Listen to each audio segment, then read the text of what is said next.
Is he even listening? All those prayers unanswered. You're fooling yourself. God, a myth for the weak. Look at the world. Chaos, suffering. Where's your savior now? What kind of man are you? Always second guessing, never decisive. Real men lead, you follow. You falter, pathetic. Choices define it. She deserves better. Your love is weak, unreliable. How long would you see the fraud? You're an apple rock. You're crumbly sand. Daddy, you're supposed to protect, teach, inspire. But look, failures pile up. What legacy are you leaving? The battle within never ends.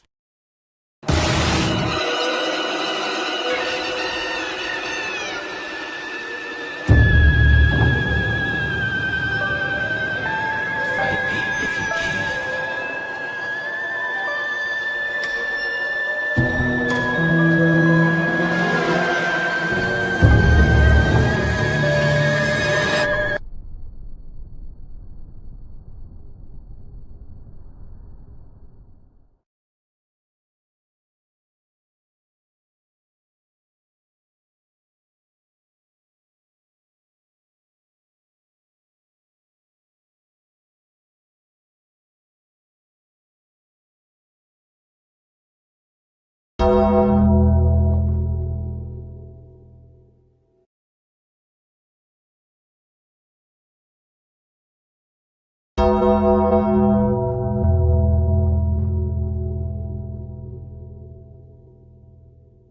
I listen to everybody else's perspective.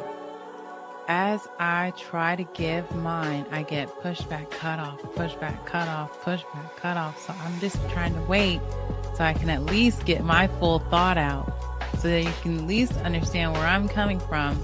But I understand, I get it. It's so different from what other people feel is right that they can't help but to jump up and say, no, you're wrong. Modern woman, blah, blah, blah, blah. And I get it. But I just want to give my perspective. Like, I let everybody give their perspective. I want to be heard like everybody else is heard on the panel. I'm waiting patiently. I'm being quiet. Even when they jump in on me. The first few, I'm patient. But it's five at a time. They just, it's nonstop. So it's like, okay, now I'm getting irritated. Then I think that for me, like, growing up and being in certain environments, and I'm very observant when I go out and how I am around people. And what I've seen, that has happened to me, how people backstab people very quickly, and how girls turn on girls, and how guys be messing with their homeboys' chicks. And I just don't think, like, everybody wants to call everybody their friend. Well, that's cool, they can do that, but I don't do that. I think that calling someone your friend or your family, I take very highly of that. So just because you have conversations online with somebody, okay, you want to think that's your friend, cool, right? But me, I don't treat it like that, because I feel like trust has to be earned with me. So when trust is earned during a certain time period, then you might, get up to that extra level, then you might become a friend. I think pretty much just like LA, except minus the beaches for the most part. And I had a culture shock when I moved out here, though. All these black people, I'm like, okay, it's a bunch of black people here, but I don't see a bunch of anybody else here like how I see in LA. So that was a culture shock for me, most definitely. And the club scene out here is way better, in my opinion, just because they stay open later. How late? Well, back in the 90s, in the 1900s, as my kids would say. Oh, they're wrong for that one. Yeah. But back in the 90s, the clubs would close in LA at like around maybe 2, maybe 3 o'clock, if I remember correctly. I think it was 3 o'clock. It definitely wasn't no 4 o'clock. So around that time, a lot of us would go over to the manosphere spaces or whatever, and what a lot of us started noticing, or at least this is what I noticed individually, and I didn't find out till later that a lot of guys had that same concern, which was whenever we brought up topics that were more specific to black men's experiences, it was kind of like they didn't want to touch on those topics. They wanted to keep the topics more general, just about men in general. But the problem was there were certain issues that were more specific to black men that we wanted to address. So when I started, putting out my content, there were other guys that came along, and this is after what we call like 1.0. Like those brothers that I just named, like Thug Titian and all of them, they don't call themselves Black Manosphere, but right, that came after them, me and a few other guys, I started calling it Black Manosphere to kind of separate and differentiate ourselves from the other group. And so because we wanted to pay homage to the dudes that came before us, we started calling it 2.0. So 1.0, even though that's an unofficial name, it was meant to basically pay homage to the dudes that came before us. But when 2.0 came in, we kind of took things, to another level. We kind of took things to another level with a lot of guys having a great deal of success. You know what I'm saying? Some of the names like Kevin Samuels, there's a few guys. I won't mention everybody, but there are even guys that are not technically what you would call black manosphere, but they kind of fall under the same umbrella because people forcibly put them under that umbrella, even though they don't really identify as that. You feel what I'm saying?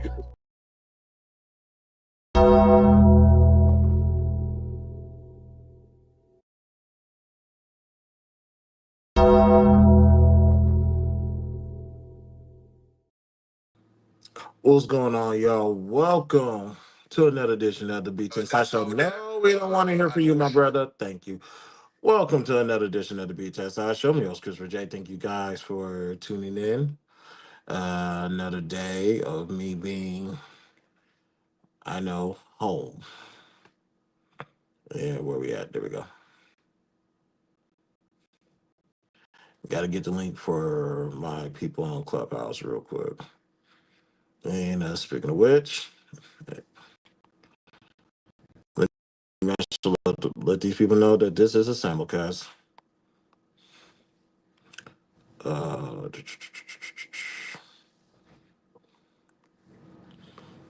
right. Other than that, I hope everybody's having a blessed day today. I had the day. Let's say I had a day off. Then some things changed. So, and I financially made up for it previously. So we're good. All right. We're all set. Thank you guys for tuning in. Do me a favor. Where we at? If you want more content like this, please like, subscribe, and share. Follow me on all social links are located in the description. Excuse me. And we're almost there at our goal, so we can do this Cash App giveaway episode. Once we reach our goal to 1,000, 4 people are going to win some type of cash apps. Oh, excuse me. Now, and I also want to say shout out to everybody that's watching me right now on YouTube, Facebook, Twitch, and those who are listening to me on Clubhouse. Thank you, Kylie. Thank you, Kylie. Now, today is going to be one of those episodes. Like I said, as you guys could probably figure out, this is something for my Clubhouse people, but every now and then, it's like if I'm already at the house, I might as well turn on the camera. And also, that's another thing. Well, I might just throw that in somewhere in the episode regarding this new updates on Clubhouse. We'll see how this day plays out. Let me just get through pinging people in. All right, that was the first batch. Now we're about to just take a break.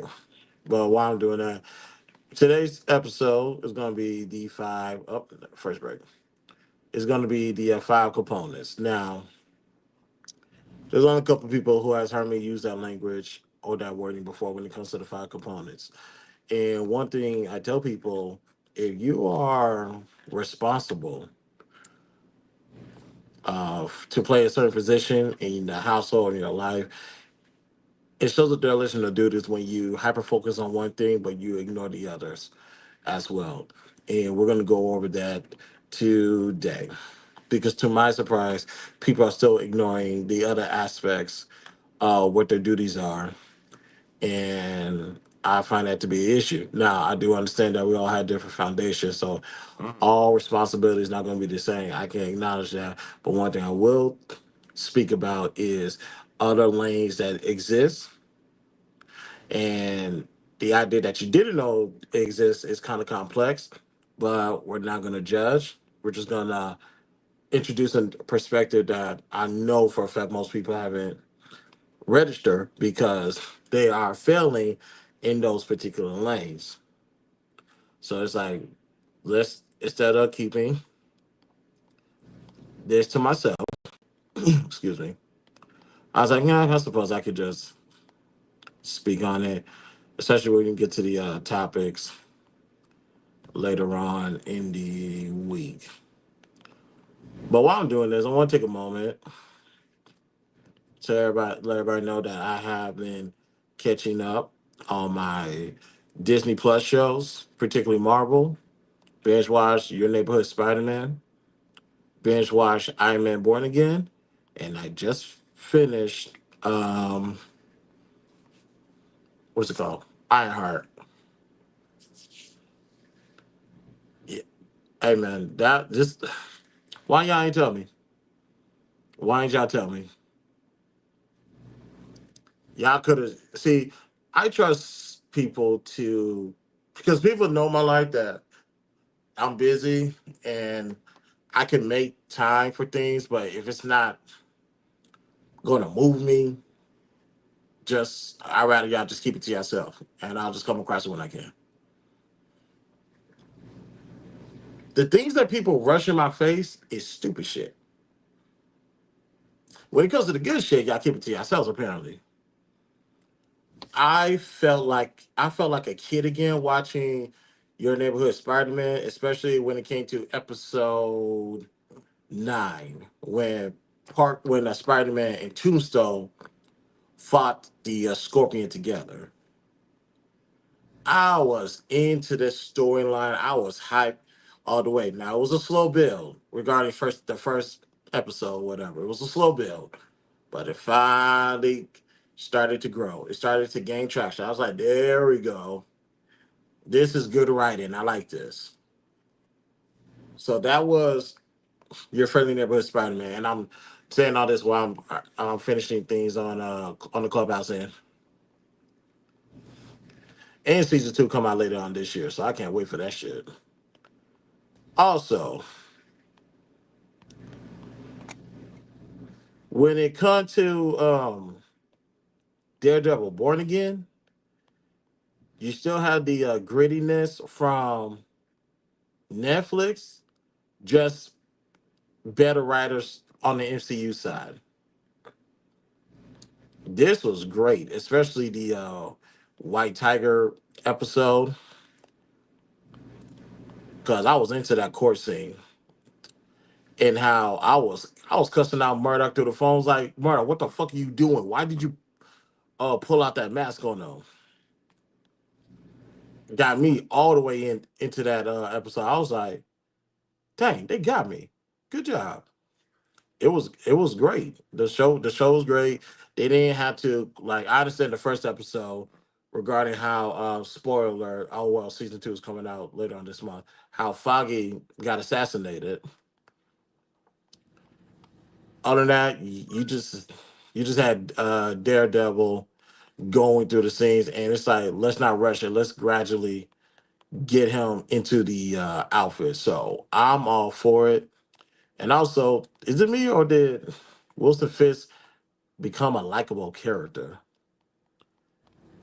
Like, almost got me thinking that I could vote for him as mayor of New York. Then I think the 7th or 8th episode happened. I was like, yep, there we go. Like, that's why we don't fuck with them. But that shit was good writing. And Ironheart, I texted my friend yesterday.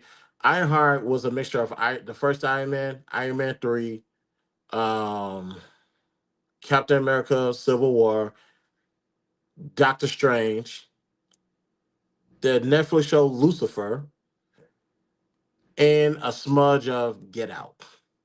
Put all that together, you got Ironheart. That was exceptional. Very much exceptional. Now, some of y'all say, what do you mean Lucifer and Get Out? When you get to the last episode, you'll see why. Like I said, that was a exceptional writing, ladies and gentlemen. All right, about to do my last batch, and we're gonna get started with the show. Dang, all these people want to pop up on the app. Damn. So yeah, that was y'all gotta let me know when some of these good shows be hitting the streets. And Daredevil season 2 starts um, this month. And a matter of fact, in 2 weeks, I think. Oh yeah, I'm definitely going to do that. Be there every week to watch a show. And I'm saying all that to say this: we're going to bring back the comic headed segment because every now and then I do comic book rooms on Clubhouse. And on top of that, my friend and I are always talking about Doctor Strange and the incursions. She's a big Phase 1, 2, and 3 fan, and she's after that it just got so convoluted that she kind of fell off. So we'll get back into that. We're definitely going to get right into it. All right, let me get my last batch of people in here. Then ping the last batch of people. Then we are going to start it. Please don't let nobody come on the app because I got to redo this shit. All right, there we go. Do do do. But yeah, we're gonna get started with the comment here. We're gonna bring that back for season 12. And just a reminder, y'all, season 12, the BTSI show, is not this Friday. It will be next Friday on YouTube. We're gonna simulcast on all platforms. Now, since also Trap Karaoke is going to be in Houston exact same day, chances are that I might do this season premiere at noon. So that way I can go out that night. See what they're really talking about the R&B stuff. All right, that is good. All right, let's get now. Now we got everything there. I think we have somebody on my Miss China. Miss China, how you doing, baby? Thank you for pulling up. Thank you for supporting. You know what? Let's. Where's that link? Is this it? No, that's not it. All right, there we go.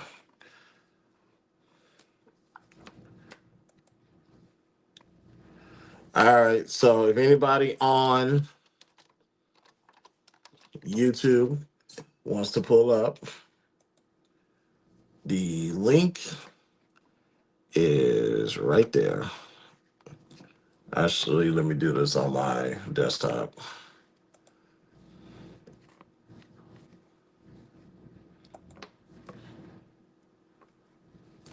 And I want to thank you guys for being patient. Respect is in the building. I saw my homegirl HBIC, and like I said, China was on my clubhouse stage. Now she's supporting me through YouTube and as a mod position. So I am happy that y'all are here. And let's see. Miss China again. Why is this being retarded? There we go. I'm good. I'm gonna come over to show you some love. Yeah, I appreciate that, sweetheart. Thank you so much. Thank you, thank you, thank you. All right, let's see. Yeah, sometimes I gotta use a phone.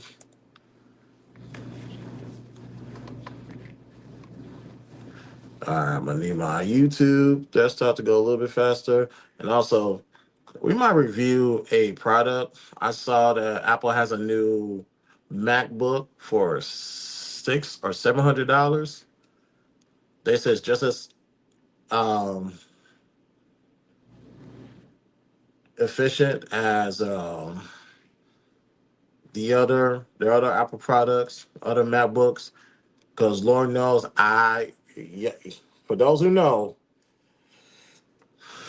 we have some up and downs with this desktop. So you mean to tell me I can get a MacBook finally? Shit, you better believe it. But we'll definitely check that out when we get closer to the dates. And also, a lot of people are just in case anybody, especially on the audio side, wondering why I simulcast, why I'm on YouTube, or why I have it like this, because a lot of people on the app are scared to show their faces, to show the lifestyle that they're really living. See, in the case of me, I don't talk none of that fancy stuff or that rich stuff to begin with. So that means everything I've articulated about my life can be seen, is visualized. A lot of people don't want to show their lifestyle. A lot of people are not interested in telling people. Let me actually make sure this part is on mute. There we go. A lot of people's not interested in telling people that they they live by themselves, they pay their own bills, they take care of all this responsibility, kids or whatever. A lot of people like to talk that rich shit or whatever the case may be. I like to talk this is where I'm at, so that way ain't no one surprised when they see me.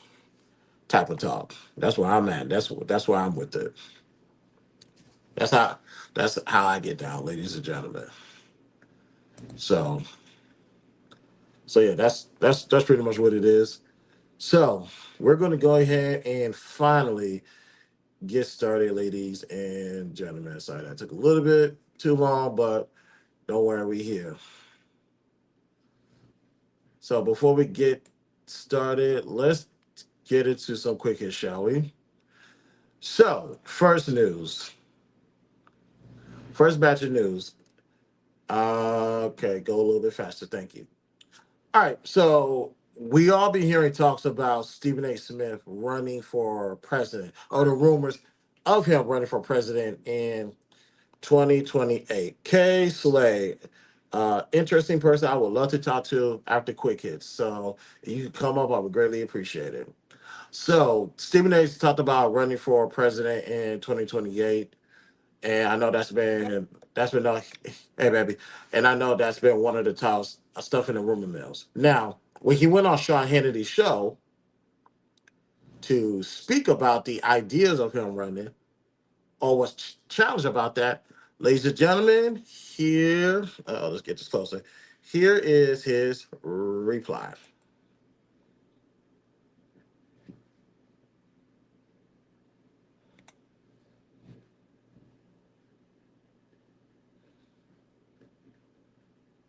Where we going?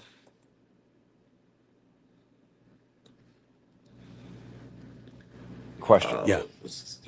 2028's coming pretty quick. Yeah. If you had to pick, I think it's all bullshit. I don't think you're running. Am I right? I don't think I'm running either because I got to give up my money. You don't. Yeah, you want to. I ain't giving them my money. You want a plane, Sean? I ain't giving my money. I got it. I can tell you right now. Let me put the presidential aspirations to bed. From if I have to give up my money, it's not happening. Y'all heard it here first, ladies and gentlemen. Stephen A. Smith is not, I repeat, is not running for president. That man makes too much money, way too much money, between ESPN, Straight Shooter, his media company, and all the advertisement that's coming in. That's too much money. Too much money in a good way, by the way. Too much money. To my knowledge, the president of the United States makes $400,000 a year. So you're saying he make way more than that already? Absolutely. That's a severe pay cut if he becomes president of the United States. Donald Trump is taking a pay cut for being president of the United States. But I understand. But there's a goal to change the law, especially for the pertaining taxes, the tax breaks, and that type of stuff. I get it, but he's a billionaire. Stephen A. is not. I want my millions. So excuse my ignorance, but what does he do now, Stephen A? Sure. He's a sports pundit. He's on ESPN. He's on First Take. He has his own podcast where he talks sports, social issues. But didn't know his name. So. Oh no. Stephen A. Not Stephen A. Been out of there. He been took off. So he. Okay. But with everybody talking about him running for president, he already made it clear. Don't play with my money. So he would never run for president. I don't blame him. I don't blame him a little bit. Yeah, I want. Trust me, if I he's been a millionaire for the record, but he's probably the face of ESPN. So to get that type of money, out on top of that, what you do outside of that, yeah, yeah, I want my money. Maybe when I become a billionaire, we'll talk about that. Look at China right here saying, "Thank goodness, girl, please, what's wrong with you?" Shout out to my guy Cowboys in the building. Pay cut. Now, one person has left the office broke. Cowboy, millions of dollars in comparison to what? 1.6 for one term, which is what? 3.2 for two terms? And I walked away from tens of millions? Shit. Absolutely not. And don't you got to put millions into the campaign? Yeah, you got to put some money into the campaign. Donations, to be exact. But yeah, you got to put some money into those campaigns. But yeah, I don't blame him. Shout out to Stephen A. But wise decision. Next one, let's get to Tasha K. What she do? Let's see. Let's get it. I'm gonna post it and I'm gonna read it. Where we at? Where we at? Overlays. May I ask where you from? Who? I said, may I ask you where you from? He's Texas, born and raised. Oh, cool. Yes, yes. Represent all day. All right. How do I take this out? All right. Let me move this right here then. Okay. Tasha K put this out on Twitter the other day. And of course, we all know Tasha K from Gossip News. But of course, y'all know she said something about Cardi B. Cardi B sued. And last time I checked, that was a $4 million lawsuit that Tasha K lost. So, this is what she tweeted. To my winos, which is her fan base. From the bottom of my soul, thank you. You asked me to let, excuse me, you asked me to let you help bless me. And who am I to block our blessings? What about Audrey? On day one alone, we raised almost $10,000 between GoFundMe, Cash App, and Venmo. I'm beyond grateful. We got 364 days left to reach our goal and finally close this 9-year court battle. I didn't know she was battling Cardi for 9 years. Where the hell I been at? I'm rolling out snacks, shirts, wine glass, and mentorship classes. Shit. No comment. All proceeds going towards the mission. Thank you to everyone who donated and supported on day one. The world may drag me, but the wino gang always lift me up. I'm also putting in $20,000 a month of my own money to help finish this faster. You keep me in prayers. We're about to make history together. Thank you for honoring my birthday wishes. So what's regarding that comment, ladies and gentlemen? How can I say this respectfully? Mm. You are stupid. You are stupid. And don't forget, you are stupid. Shouldn't been talking shit. See, for the record, I respect Tasha K. I have no problem with what she's doing as far as starting her own business, making her own media company, and getting out there. Salute to you. Zero problems. But when it comes to putting news out there, ladies and gentlemen, here's one thing I do. I make sure the sources are there. So whether I'm right or wrong, y'all know where I got this from. And I'm just giving my opinion based off of the information that's there. She said something. Cardi B didn't like it. Matter of fact, I think it goes as far as for defamation or just a flat out lie. Cardi sued for $4 million, and that's what she got. A $4 million lawsuit. But now reading this, she is putting $20,000 of her own money into it. And if you guys go to the description, and also, if I'm gonna talk about Tasha K at the bare minimum, I could at least just put her link out there, and it's in the description. If you guys go to her GoFundMe, the last time I checked, it was like I think $8,600 that was donated to the GoFundMe, and obviously I'm not. No one got access to her Cash App or Venmo, and she's also putting $20,000 of her own money in there. I say salute to her. I say absolute salute to her, and God bless her. That's just be a record to you guys. Excuse me. Let this be a lesson to you guys. If you're going to report on the news, make sure you have facts or evidence to support your case. Because if not, you can end up with a lawsuit too. I'm very careful about the news that I report, and I'm also letting people know where it comes from when asked. So shout out to Tasha K. And one more thing, because I'm glad Kay Slay is here, because she said something interesting last night. And I want her to actually elaborate on it so we can just have a conversation, a small conversation, no biggie. Okay, cool. Um, what was this? Oh, Terrence Howard, Terrence Howard. Oh, I just saw that. Yeah, I don't. I don't know how I feel, but let's just play the video. Let's play the video because I'm still working on it. Let's play the video. Poor Terrence. Fantasy of wanting to be a Hollywood couple, like what if her and you never thought about it that way? Nah, that was never on the table for me.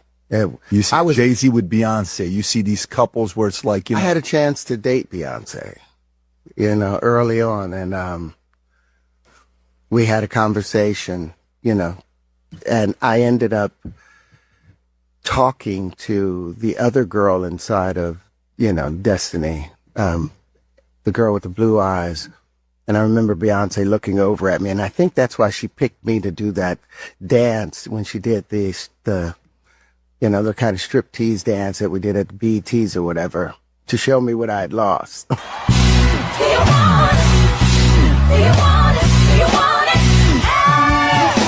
There was a moment in which I felt something there. But, with Beyonce. Yeah, but that was long before she was with Jay-Z. That was very, very long ago. Fantasy of wanting to... Man, it was super kick.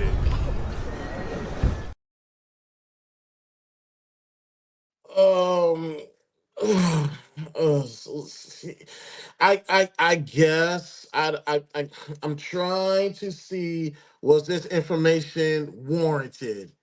Did I need to know that Terrence Howard almost had a shot with Beyonce when they were young adults? I'll say that, young adults. China in the chat said, "Let it go, bro." Yeah, yeah, that was crazy. I know he was ass. He was ass. I get it. I get it. Me personally, I just wouldn't volunteer that information. Um, like as far as like my dealings, it's my dealings with whoever, ladies and gentlemen. I don't really go in details unless it's already public knowledge. Who I used to rock with. Other than that, I'm not saying anything. I'm keeping that shit to my. I'm keeping that to myself. You don't ask about it, yeah. Now, especially when it comes to meeting up with people, yeah. Unless it's public knowledge, y'all don't like on the clubhouse side. Y'all not gonna know who I met up with, and even on the YouTube side, um, unless we're doing a project. And usually people don't find out the project till later. But you're talking about the actual licensing, unless I'm meeting up with people, that's it. Other than that, I'm not telling y'all what I'm doing. Um, Especially like that. What to be on the business side or the personal side. Keep that. Terrence, I didn't need that information. I didn't need that. Sorry, I didn't. I could have lived without that. Kay, what do you think about that? You say you just heard on volunteer that information. Well, I saw a little video that was talking about the abuse he experienced as a kid. That's what I thought you were about to bring up. The what experience? That he had some abuse from the age of like 4 to like 13. Oh, tell us more. I didn't know about that. So he made a claim. I just saw a quick video on like what is that, like one of them neighborhood talk or one of them type of sites, Instagram. he was making a statement. He had more sex than he ever had in life from the. Oh, I did see that. I did hear about that. That he had more sex between the ages of a young age than his adult life. Yeah, I did. Yeah. You know But what? I mean, my opinion on. Go ahead. Go ahead. I'll let you talk about it. Go ahead. I was gonna say my opinion on this Beyonce thing is, I mean, yeah, it sounds crazy, but I think any man that ever had a shot at Beyonce, like if it was a man that was in line at some point and felt like he caught her eye, he would brag about it too. I think it's just a Beyonce thing. I remember the first time I heard about it, just years ago. Somebody that nobody ever heard of went on some news outlet and said that he used to date Beyonce back in high school. Yeah, I remember that too. I was like, and I think they showed a picture of him. I'm like, be quiet, sir. Kept that information to yourself.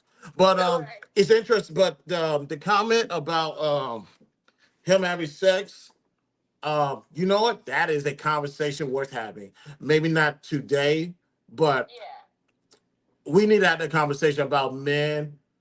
Excuse me. Let me definitely rephrase that. We need to have a conversation about young boys, like children, who had to go through that as a kid, and ultimately how did that affect your adult life. But that's a conversation for when we get there. Cowboys in the building. Cowboy, what's up, man? Yo, what it is, what it do, man. What's going on? What you got, man? Man, first of all, you guys need to stop talking like you celebrities. You What know, you mean? first, because you don't know how it works. You know, first of all, they know the questions. They don't sit down and get surprised, like, oh my word. Like whenever they get surprised with a question, that's when you start seeing them take the mic off and they leave, you know, because they asked some question that wasn't already set up for the interview. So this had to be set up because like they got to make the interview interesting. So it's like you got to give me something, and these reporters be begging for information, you know. So they do you date anybody that's that and the third. And Terrence, we really don't see who he dates. He typically keeps a lot of stuff to himself. So mind you, he didn't talk about anybody he's dealing with currently. He reached way back If he's dealing with somebody currently, and talked about some. But that's the thing. You have to go all the way back And then for the he BET Awards. And then he didn't even talk about an actual date. He was like, you know what? She was looking at me a little bit, and you know, and I just, you know, went the other direction. And it was like, dude. So he still didn't give no information, but that was enough to satisfy the, you know, the interviewer. Who's the You chick with know, the blue eyes from I don't Destiny's Child? know. I didn't know there was a blue-eyed chick in Destiny's Child. I was going to go to Chat GPT because I don't know what the hell he's talking about. Hold on, say her name again. Was it Latavia? Remember they had the light skinned girl back in the day? Right. Yeah, did they? Because then they switch around a little bit. I was trying to play it. I'm trying to think. It could be Latavia. I was pressing, so you playing a clip. I'm sorry, darling. Say that one more time. You playing the clip now? The YouTube at the top. That's me right now. That's a live stream. Okay, you playing that right now on your side? Yeah, I played it on my side on YouTube. Yeah, that's what I was going to say. I pressed it at the top, but I can't hear it while y'all talking in the room. So are you playing that right now off your phone? Yeah, if you click it and actually go to the actual YouTube and just I could play the clip again of what Terrence Howard said. The one with the blue eyes is Farrah Franklin. Farrah Franklin. Farrah Franklin is her name. Farrah Franklin. Hold on. I'm almost scared to look this up. Hold on. Let me just do this. She was only there for like 6 months from what I'm reading. I think it was the girl that was the quick turnout. She was probably in like 2 music videos. She was definitely in the what's it, the Bills or the She got light eyes. She does not have blue eyes. What the hell is he talking about, bro? Let's see. Okay, Farrah Franklin. How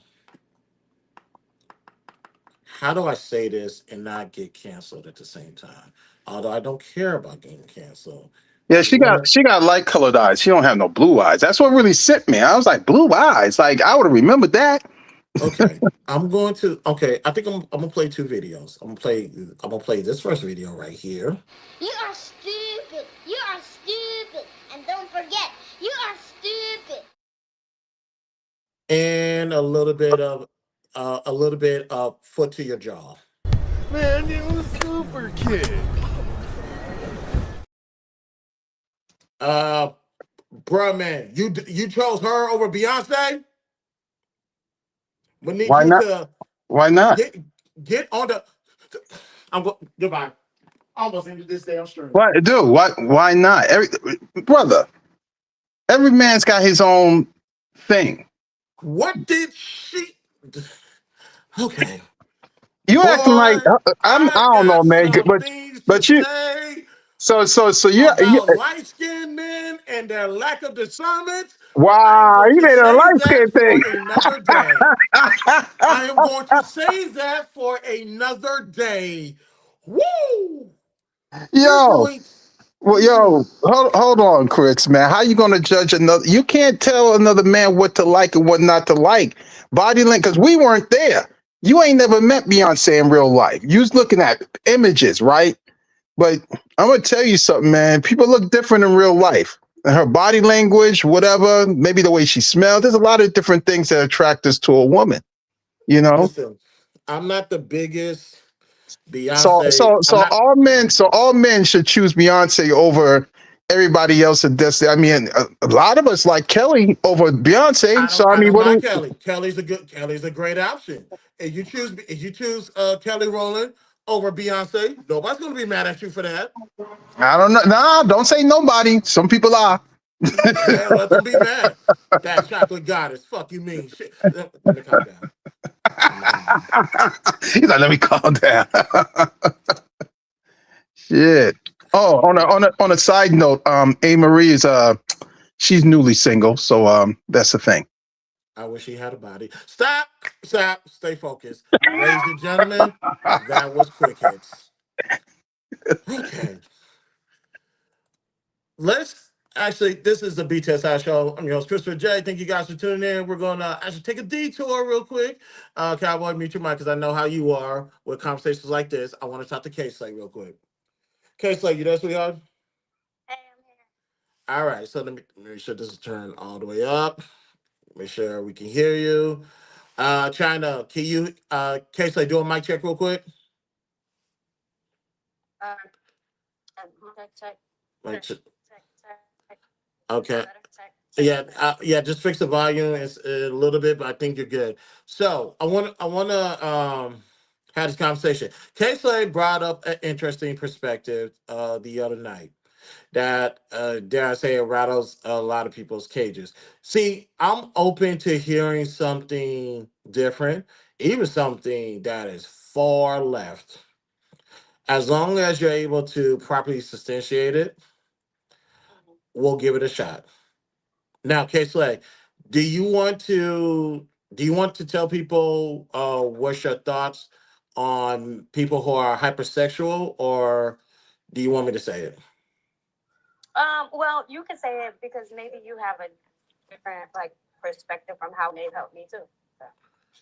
All right, and let me see, because for some reason I feel like this volume is a little bit too low. Let me see something.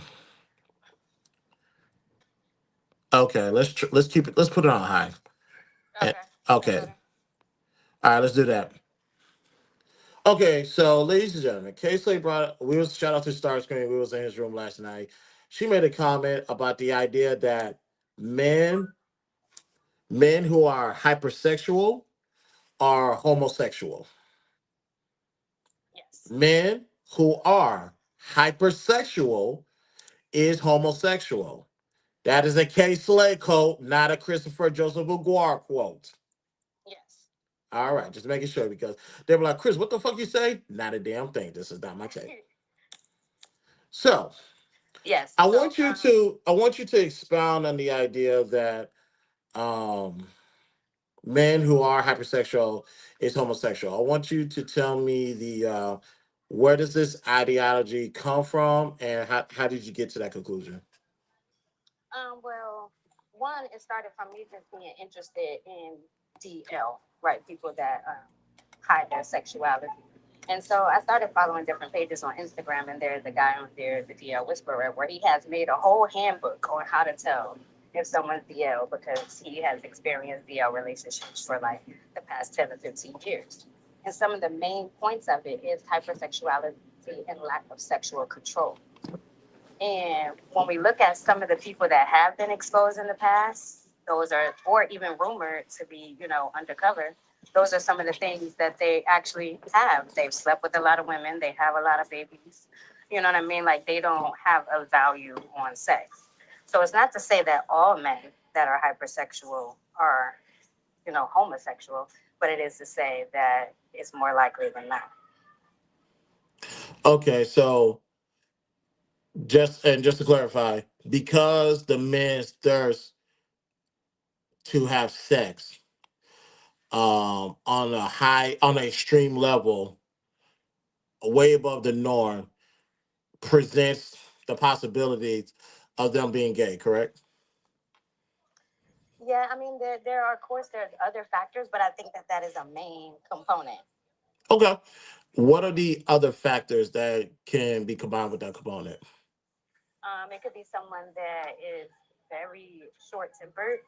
I think that sometimes men that are over masculine are also trying to prove themselves. So that also goes into like having a lot of sex with a lot of women because you're trying to be overly manly. I think some other things are also history of, you know, trauma in the past. I think that's a major component because for young men, just like we were talking about that, the whole conversation needs to be had, but for another day. But I think how a young adult is introduced to sex sets like a standard for how they view sex and how they value it. So I think if someone has been abused when they're young and they're confused about sexuality when it comes to that abuse, it can like create an issue later on that would be, leading towards being ashamed of your sexual preference or even your sexual urges. So you still want to take care of them, but you don't want everyone else to know. Okay. So when does the component of desire or attraction to the not the opposite sex, the same sex come into play? But see, to me, with the Oh, different much better with the yeah, other I one. was in the Thank you. store and I had my headset on. Okay. So Can I say I hate to do this to you? Let's start this again. So okay, so that way, because now I can hear you loud and clear, and I know my audience can hear you as well.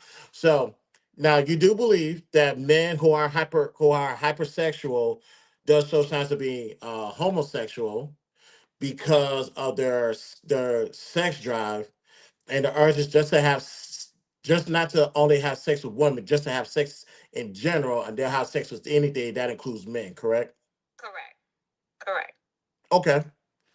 Because to me, I look at it and from the different things that I've saw, it's like the need to fulfill that urge is stronger than like the decision to choose the type of person. It's like they would do. You have people that do deal with animals, and you know what I'm saying, different things. So I think it's all based in those type of issues.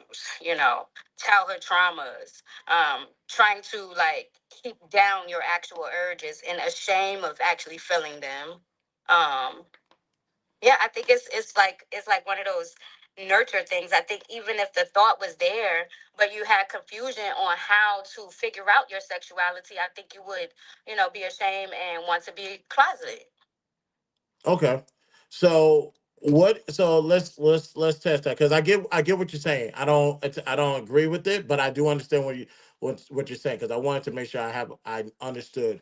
So that way, if I was to ever had this conversation again with somebody, I can re-articulate your point. Not saying I agree with it, but I know where you're coming from. So I wanted to challenge that. But let's use me for example. Let's say if I have a high sex drive, but I also believe in monogamy. And let's say, just a hypothetical, just to let you know this, because I don't know if you have a boyfriend or not. And I'm only doing this out of respect to him. But Let's say you and I was together and have a high sex drive. That means you and I are probably gonna have sex multiple times throughout the day. Right. That wouldn't breed any idea, any form of homosexuality, correct? No, because again, the point that you made was monogamous, right? The other point that I made where it leans towards the other side is a lack of sexual control. So I think that would be the opposite of someone that is monogamous. Okay. And he left the room, and that's why I didn't invite him on stage because obviously he's a troll. Because dude said, "Hey, y'all too fat to have sex." Um, bruh, I don't know if you know who your father. I'm gonna be nice. Why are you responding to that, kid? I'm too fast to have sex. Hey man, if that's the case, then I am the. You know what? I am a virgin. I'm a God fearing man. I'm by myself. I don't get none. I'm not a player. I don't. No, I don't. You're right. You're right. I don't have sex. You're right. You guys absolutely right. But yeah. So to that, to what you're saying, darling, because even with that, Chris, can I back Case Lay up a little bit? sure. Wait, because I was gonna say I'm sending it to you in the back, in your back channel. Let me see if it'll work. But the little guideline thing that I was saying the guy came up with, I just sent you the link for that. But go ahead, darling. Okay, and I just want to back her up with some of the hyper sexual things that she said, right? And then it's the idea that men want to confuse the normie, the very elite. Well, men want to be, they want to confuse them, right? So so what they'll do is they'll filter a lot of women, right? They'll have sex with a lot of women, change them up, right? So that the other men would use claims like, oh, no, he can't be gay. You see all the baddies he be with? Or they'll use claims like, man, you seen that girl with that fat ass that he was hanging with? Oh yeah, he's not gay, or he has all different type and colors of women. He can't be gay. So they use like those type of things to substantiate whatever males form. Like even when you can catch them red-handed, and they'll take up for him by saying, and I'm not gonna say red-handed, but like skepticism, like of him leaving a nightclub with another man. And they'll say, okay, well, they were just probably eating dinner, or that's probably his homeboy, and things like that, because they see him with so many interchangeable women, and most of the time, probably really beautiful women. So I do feel like it's a smokescreen and a mask for, and not only do I feel like it, but I just wanted to back Kate by saying I have seen this and I've been on a lot of exposure pages, and that's exactly who fits the candidates. Like the people who fit it down to the core are the men who have the most women, who seem to be the most masculine. And that's no knock at masculinity at all. It's a knock at womanizers, it's a knock at hyperaggression, and it's a knock at all of hypersexual hyper hypersexuality, and it's a knock at things like that. And I do believe what Kay Slay has a lot of validation to it. What she said is very valid. Um, because of also my research and personal experience. I'm going on mute. And then also to add to also why I truly kind of believe this, and somewhat when I interact with certain groups of men, I like try to put it to test. But I saw a study one time that said the human brain, when the human brain can rationalize something to itself, like if you say, I'm really not that big. I'm just a little plump. You like anything that you can rationalize in your brain, you don't see it as a lie. And so I think over the years, more and more men engage in homosexual activity as well as homosexual thoughts. But because of certain, well, I was in jail. I just did what I needed to do at the time. Or, well, I didn't touch them. They touched me. Like they are doing all of these things to rationalize it in their mind. But truly, it is homosexual activities. Now I went through the. Now I went through the. I just skimmed through it. Obviously, that's a definitely yeah, but at least he put a disclaimer out there. I'm glad that the person was responsible to put the disclaimer out there because that legally protects him from lawsuits. So good for him. Cowboy, what's your thoughts on what you heard? It just seems like it seems like a personal attack, a personal thing. There's no science to back that up. In fact, most guys who the only thing I heard legit was childhood trauma. But then it sounded like the assumption was it's coming from males. And it's like most of the time it's coming from females. This is something that's starting to rise more and more, you know, where guys they're coming forward a lot more. A lot of guys come forward not even knowing that they were SA'd. We got into an argument with a guy on on Clubhouse one time, and he talked about how his mother's friend used to get his mother drunk. She'd pass out drunk, and then she would creep into his room. He's 12 years old. She was in her 30s. And this is the same guy to this day has a different woman for every day of the week. You see what I'm saying? So yeah, a lot of that comes from men being introduced to sex too early, and there's this issue where there's the double standards where it's like, oh, he's okay because he's a male, especially if the female's attractive. You see when these teachers get locked up, you read the comments and people are like, man, people need to stop snitching. And it's like, she shouldn't be messing around with no little boys. Right. You know what I'm saying? And then they will become, just runarounds. Some dudes, man, I mean, the outliers, I don't know what's going on with them, because if you have enough male friends, you do have a few friends that just run through women and then they get married and then they're still doing it. And you're like, dude, like, what are you doing? You know what I'm saying? You ask the question and then sometimes they came and answer themselves, And then you have the guys who are cheated on themselves and then they're just on demon time, But homosexuality, no. Sexuality doesn't come into play because even within that community, you get guys who run around, they don't sleep with women, they only sleep with men, but they run around with a lot of different men, So, cheating has nothing to do with sexuality. It has to do with the person, if that's what we're going to talk about. But, some men just really like sex. Some women just really like sex. And that's what it is, But I mean, Tiger Woods was running around, but that's because this is a guy who didn't understand what it, nobody prepared him. Like, who could prepare you to have that kind of money and then suddenly have access to women that he normally wouldn't have access to, Right. So right. he wasn't running around with no dudes, but he was running around with some questionable looking women. So I don't know. It's just what bothers me is in our community here in America, everything a black man does leans towards homosexuality now. Right. And to the point where, when my homie came down from Boston, and we went to, he said, hey, I know this sister from Boston. She opened up a bar down here. So we go to the bar, supporting her, and we chilling, we talking to the bartender, this, that, and the third. And some woman who doesn't even know us, that she was some white man, she got her white man with her, decides to ask us if we're together.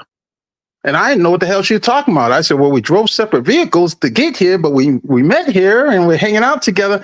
She's like, no, are you together? I said, and I was like, huh? I said, why the hell would you ask me that? And then she said, well, you got to ask. I said, but isn't that your man? I said, why would you be asking? Like, I said, why would you even assume that? And I said, look, we're from Boston. We don't do that. So stop talking to me like that. You know what I'm saying? But it should have never had to have been that. You know what I'm saying?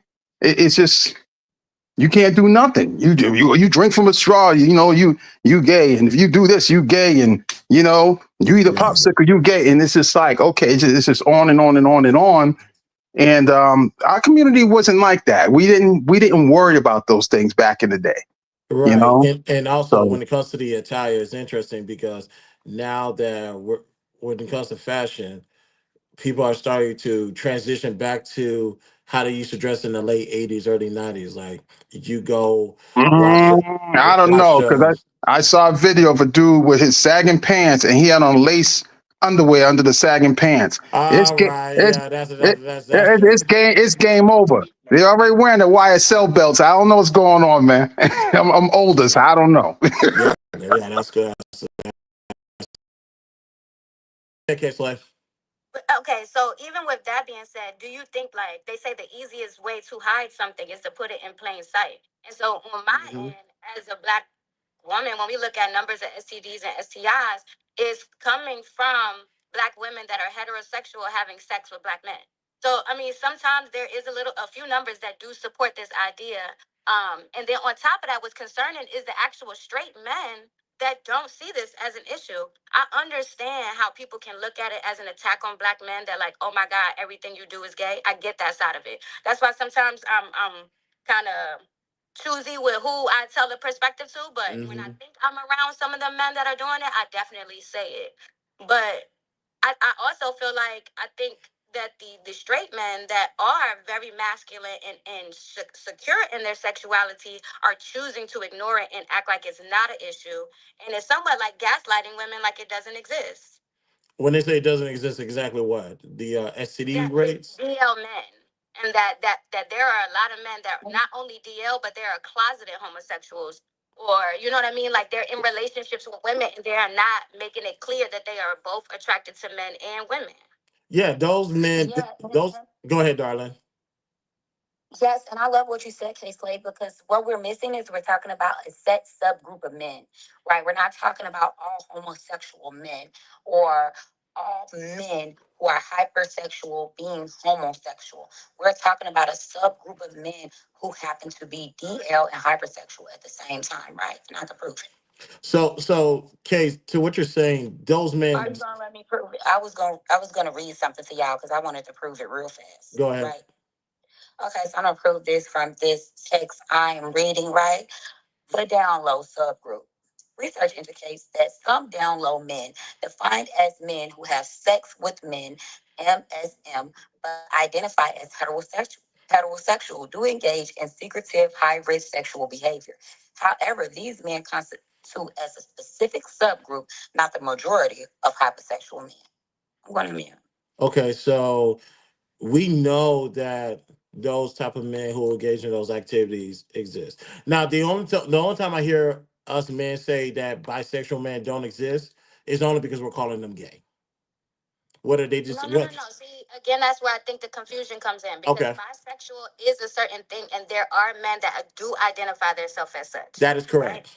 That's what correct. I am solely speaking to is exactly what Darlin said. I am only talking about like these things that I'm putting in as factors or telltale signs. I am only speaking about DL men. Okay, those men do exist. I will say this, and I don't know why most people haven't, don't know about this stuff, but get this medication for the HIV to prevent you from getting it. Correct. You know what I'm saying? It's like, and they just came out with a newer one that you only have to do twice a year. The other one, you got to do the shots every 2 months. This one's every 6 months. You know, I don't care if oh, this person's heterosexual, so they clean it. Nah, it doesn't, because it doesn't work like that. That virus does not care. I understand about the risk and the odds and all this other stuff, but you only need to be wrong once. You see what I'm saying? Right. And you're not going to always be able to tell who's sleeping with who and whether they're sharing drug needles and, in their eyeballs or whatever the heck they're doing that's putting you at risk. And so, you want to be able to trust the person if you're looking for a life partner, you want to be able to trust the person you're with. If you're just out there having fun, you definitely need to, get your protection on. You know what I'm saying? So that's why I got my shots, because I know I'm going to Thailand this year, and who knows what's going to happen when I'm out there. Jesus. I mean, I don't plan on nothing happening, but I may meet a chick, but I don't know. Plan on something happening to protect But, yourself. What you mean? but I'm just saying, I may meet a woman, and who knows where she's been. You understand what I'm saying? So I get it. So, but my point. So, idea that even when go you ahead. think about the shots that you can get and all of that, there are people that when they lose their virginity contract HIV, that get some type of That's right. STD or STI that they cannot get rid of for the rest of their life. So I totally understand the take you're given, but again, to me, that is bleeding into the idea that black men that are heterosexual just want to ignore this issue. Oh no, we're definitely not No, ignoring. ignore. Hold Well, on, Capo. Hold on, you Capo. brought up you brought up, especially HIV. And what I'm saying is, especially since it's so high in our community, it's mostly in the the homosexual community, but it's within our community too, amongst No, but that's heterosexuals. what I And guess I'm that's what like, I'm arguing. so that's why I was saying, like, we gotta protect ourselves, and they don't really tell us about these medications that protect ourselves. So that's just a PSA. I mean, everybody could do what they want. Right. That's all he's saying. It's like regardless of what you do, say what he's saying is regardless of what you do, you need to protect yourself. Matter of fact, this kind of goes into the conversation, the five components conversation that we're about to have in a minute. What he's saying is have some. If you're going to be it's bad enough you might be engaged in a certain reckless activity. Have the decency to protect others. And others. And I get that part, and that's what I'm saying. I'm not disagreeing with, right? And the part I was saying that I think black men are ignoring is the fact that you can have a woman that takes all of the precautions. She's only had 3 partners. She's been in a monogamous relationship. She is loyal, and these things still can come about. That's all I'm getting. Like, Oh no, that's the only point. no, I get it. I get it. And with your take, like I said, I don't I have a better understanding of what you're saying now. So it is not the guaranteed that hypersexuality means you are homosexual. However, what you're saying is at, if you add a couple of components to it, there's a strong possibility where a man could be a maybe bisexual. Let's use the right terminologies. He may be. I think what she's saying is that DL men are hypersexual, right? So that's the subgroup set of people, right? So, and this is how you can tell that they're DL. Oh, and I can understand that. And I could definitely say that I could say that because I have a better understanding that if you if you are DL, there's a strong chance that you are hypersexual. Not hypersexuality means you're DL. So I get that. And also with again separating the DL men from the bisexual men, because in order for a man to be bisexual, he has to identify himself as such. Exactly. Right? And with that, it's like that is the part that's concerning. You're not even identifying yourself through what your attraction is. And so there is a separation. I don't see like because a bisexual man can still have sexual discipline. Right. You see what I'm saying? What I'm going back to is the lack of sexual discipline that will put them in that little cubby that most likely they may be leaning towards DL. Gotcha. 100%. Can I add one more component to this because it was something important that he said, and what the problem is with this is that it oftentimes, can you still hear me? Yes, ma'am. And it oftentimes leave other people in distress. They leave 2 parties out hanging and harm other people and lie to, because that's what makes them DL and both hypersexual, to get their way in sex, right? So those are the things that make it very dangerous, the misleading, the lies, and the fact that you're going to harm. You don't care if you harm people. You don't care if you hurt people. You don't care if you medically destroy people. You just want your way sexually. No, I get that. Totally get that, and I appreciate it. Slade, thank you, because I'm glad you came in the room because I wanted to actually have that conversation with you, but I was busy that night, so I couldn't really engage. And I understand who you was talking to, so I could understand how the messages could have got lost. But they're good people. Thank you for looking for clarification because I think sometimes people hear it and they just want to argue it versus understand it. No, we're definitely here with this. So I appreciate that. Thank you so much. Ladies and gentlemen, this is the BTSI show. I'm your host, Christopher J. Thank you guys for tuning in. We're broadcasting live from YouTube, Facebook, Twitch, and Clubhouse. Got the day off today. I was supposed to do something, but something's changed, and I didn't really feel like going back to work. So I said, let me do my do my thing on Clubhouse, but let me add a camera to it. Shout out to my audience. Y'all see. For those who are ever curious about how I actually look, because people on Clubhouse, you don't really know who these people are behind these PTRs. If you click the link up top, you can see my face. So somebody who has seen my face before. Content was just here. Content was here. He'll be back later. Did a y'all know content. I did a one-on-one interview with him a few years back, and one of my favorites is here. How you doing, sweetheart? Is Alita by her phone?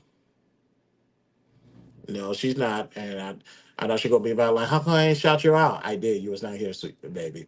But let's get into the conversation. My guy Cowboy's here. Now, that was an interesting conversation we had moments ago, because now we can get to the five components. What are the five components? This is something that just I was thinking about one day, it just came to my head. So when it comes to what is the number one thing that women try to hold men to do, or what's that one thing that you hear men talk about that they bring to the table all the time? And fellas, like I said, it's 2026, ain't shit changed. Don't ask no woman what she's bringing to the table or what you bring to the table. Don't use that verbiage in 2026. I'm not playing. Protection. Protection is the number one thing that you will always hear about what a man can offer someone to be his wife. He said, I always protect my family. What does that look like? There's like, I'm willing to fight, I'm willing to shoot, and I'm willing to kill. I was like, okay, that sounds like physical protection. There's like, that's right. I said, all right, cool, congratulations. What else? And them and the females that is trying to get on their plans be like, what do you mean, what else? All we need them to do is protect us, because black women are the least protected in America. It's actually black children, but we'll talk about that another day. So I said, yeah, that's one thing that they are doing, but I'm asking, what other things can they do besides physically protect? They can still protect, but what else? They be stumped. They try to act like they didn't hear me ask my question. Cowboy knows how people get when they can't answer a straight question. Be the most annoying shit in the world. I'm not even gonna hold you. I said, you guys brought up physical. What about mental protection? And you get people who want to side eye me or look at their phone like, what's this dude talking about? What's mental protection? I'm looking like, you don't know how to protect somebody mentally?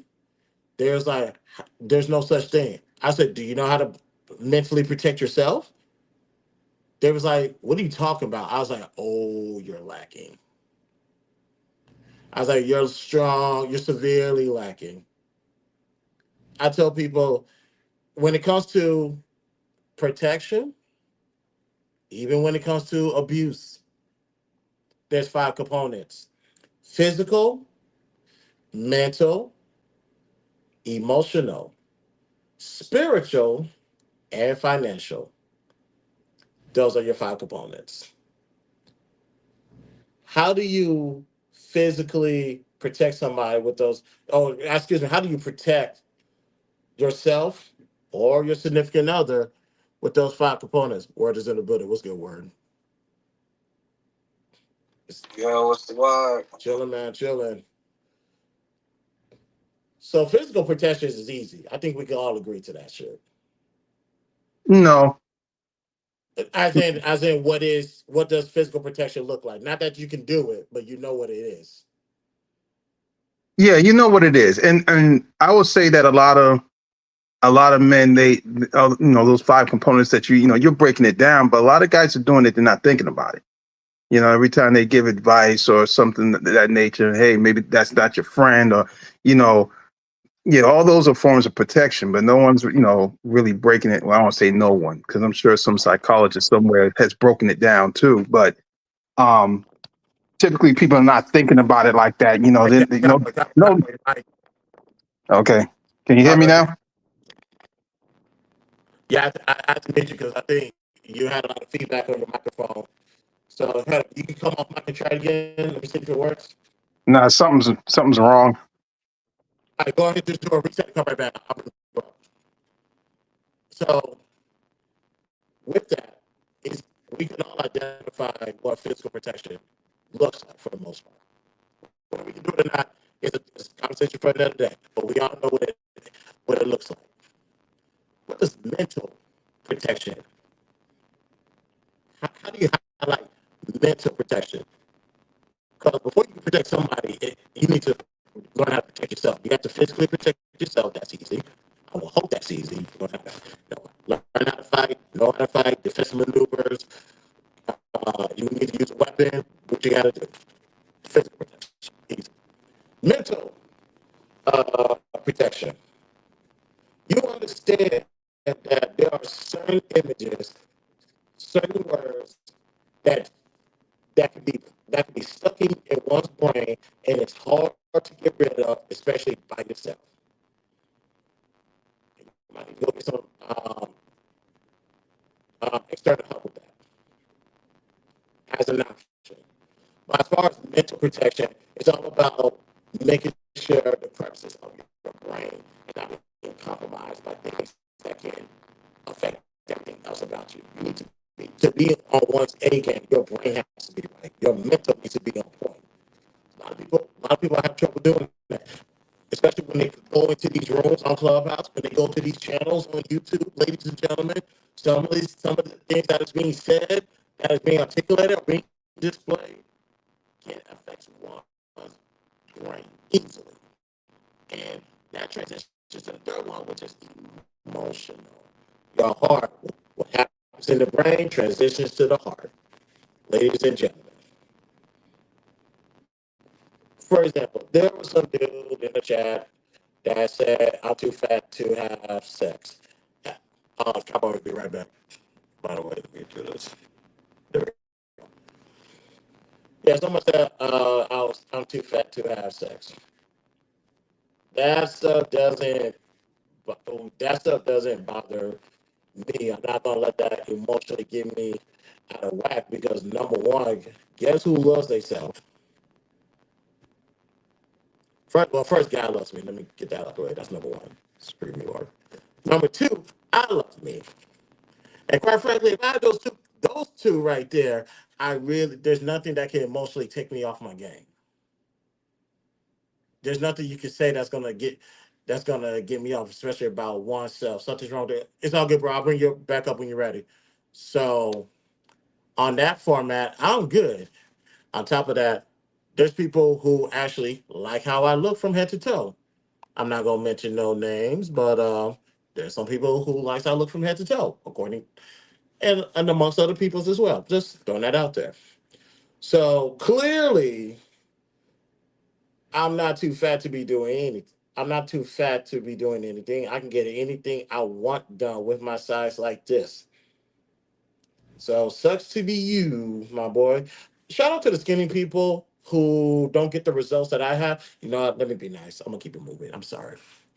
That was mean of me. I apologize. I don't want to mess up. I don't want to affect somebody's mental component or the emotional component. So let me continue. Spiritual protection, ladies and gentlemen.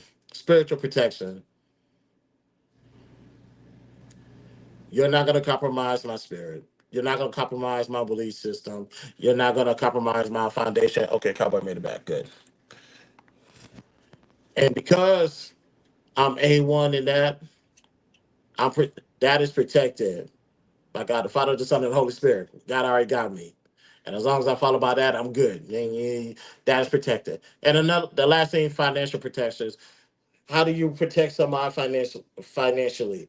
It's easy. Money has a job to do. That dollar in your pockets, that dollar in your bank account, it already has a job to do. Meaning what does your finances look like? What's the allocations of your funds going to, your budgeting, that type of stuff.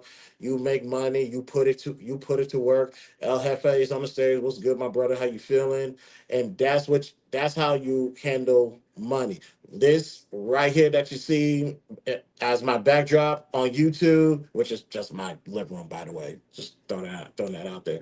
Just the backdrop, this production that I got right here, money has to somewhat go into it for it to be a thing. So for me to protect all of this, make sure that my dollar has a job to do.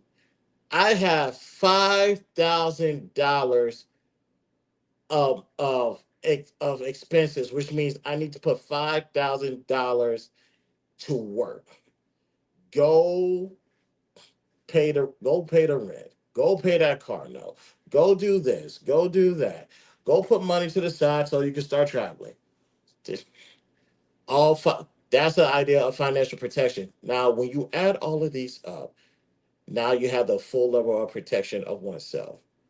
And if you know how to protect yourself, ladies and gentlemen, you now know how to protect your wife.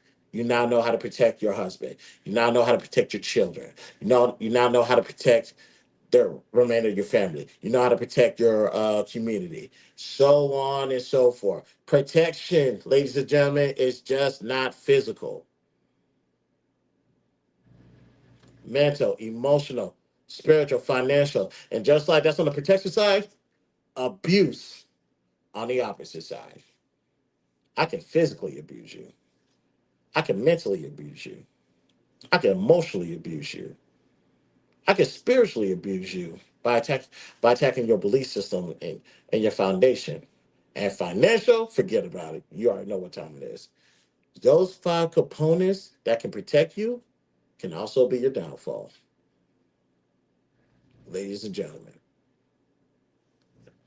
If I like let's say me case So say the me, go ahead, cowboy. is the mic good now? Perfect. Yes, I switched to Big Blue over here. Got off the Gotcha. phone. But anyways,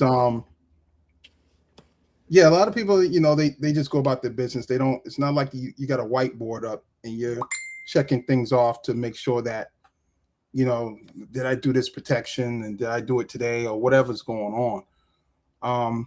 The only thing, the financial protection may not be you having, money in your account at all, you know, because a lot of people they make a lot of money and they may even have money in their account, but if you balanced all the their debt and everything else, they're really broke. So that financial protection may come from advice, just like even the physical protection could come from advice. A lot of guys, you know and I think we romanticize the idea of you know jumping in front of danger and wrestling the Rottweiler to the ground while the women and children run, right? But sometimes that physical advice can just be like, hey, you probably don't want to go that way because they got a loose Rottweiler down there. You see what I'm saying?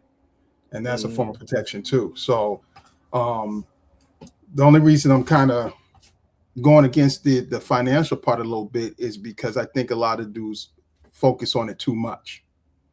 They focus too much on having enough money, you know, and they're not thinking about the enter to, because let's face it, nowadays most people are not able to support an entire family, on their own. Most men can't do it, and so it's going to take two. And actually, it's not just nowadays. It's always kind of been like that. You know what I'm saying? That it's I think TV in America and movies in America has us thinking that there was always somebody home not working, and I don't think that's ever been the case, really. So um, I think people can make it work, and you don't have to have thousands of dollars stacked, in order to provide that protection. But you Oh, definitely need. cowboy. Hey, Cowboys doing it. Heads up is doing it again. I'm just letting you know right now that it's doing that thing again. Okay. I don't know what that is. I don't know what that is. That stream, or I don't know if it's StreamYard or what. Did it clear up? Um, No, Because I not can hear it not coming yet. from your side also. That might be StreamYard. Okay. But yeah, just financial literacy is very important for financial protection. I'll say that. Right. I totally agree. Let me see. Can I? Oh, that's low. Then we can X out of that. Um, Hopefully it's not bad on my side on YouTube. So let me check that out real quick. But yeah, I don't totally get what you're saying, man. So I do appreciate that because there's other forms of protection, abuse, and I don't have a problem with what you said, especially on the financial side. One thing that people need to, I just saw some bullshit. I'm sorry. I'm not even going to acknowledge that bullshit. I'm just going to leave it alone. But yeah, one thing about these components that I'm having in place is you can't just do one without doing the others. You have to do everything, and that's why I having this conversation because people think if you do one form of uh, hold on real quick. Uh, Hold on real quick. Okay, it's not that bad. Okay, it's not that. All right, perfect. Yeah, it's not that bad, so we're good. Um, when it comes to these five components, a lot of people like to focus on one thing and forget about the other. Because you don't know when you're actually protecting somebody. Ladies, this go for you guys too. Regarding what it be your significant other, when it comes to your children, especially, um, you think because you're not physically harming them that you're not emotionally killing them inside. You're not if you're emotionally attacking them, you're going to carve out a space in their brain that they're always going to go back to and remember down the road. It never fails. It never fails, especially when something is ongoing like that at the house. So once because this is one thing I tell people. Matter of fact, I'm gonna say this, and this is gonna be deemed controversial. Y'all know I don't care. I think verbal when it comes to children, fathers, mothers, I think verbal abuse does far more damage than physical abuse. Yes, I said it. Though, because some people think spanking is a form of abuse. And I always tell people, you don't know the difference between physical discipline and physical abuse or assault. We're not having this conversation. So, with that being said, one thing I do want to say is this: you don't want to. You think spanking is physical abuse? I disagree. But let's go with that real quick. You cussing out your child, you insulting your child does more damage than what that belt can ever do. And I stand by that. And I dare somebody to challenge me on that. Sorry, I don't mean to sound like Archie, but I dare someone to challenge me on that. We don't have to challenge, but the where me and you go in different directions is both are abuse. And so people who think that they need to be physical with their children to raise them, it's because they don't know any better. And that's just a fact of life. A lot of our parents they just didn't know any better. They just did things the way they were raised.